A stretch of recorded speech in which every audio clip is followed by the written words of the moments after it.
В этом году Кавказский инвестиционный форум перестал быть Северо-Кавказским форумом. К нам приехали в гости президенты Абхазии и Южной Осетии. Я знаю, что в кулуарах вы с ними уже успели поговорить. Откройте секрет. О чем? Ну, во-первых, это наши дружественные страны, партнеры, и они наши соседи. Поэтому, конечно, развитие наших регионов Северного Кавказа не замыкается только на собственном развитии. Это в любом случае как сотрудничество внутри страны между регионами, так и сотрудничество с близлежащими своими соседями. Тем более, что мы с ними ограничим.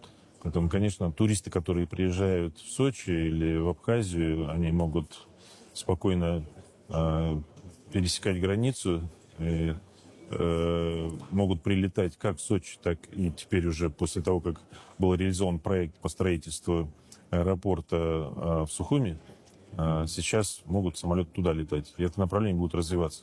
Мы обсуждали с нашими друзьями, с нашими партнерами, в том числе и вопросы развития этих регионов, вопросы взаимного сотрудничества между нашими регионами, то есть развитие сельского хозяйства, взаимные поставки, например, продукции. У нас единая энергетическая инфраструктура, поэтому развитие наших регионов сопряжено также с развитием и Абхазии, и Южной Осетии. Очень много вопросов. Вот, и я рад, что нас посетили такие почетные гости, президенты Южной Осетии и президент Абхазии. Мы провели плодотворные переговоры сегодня.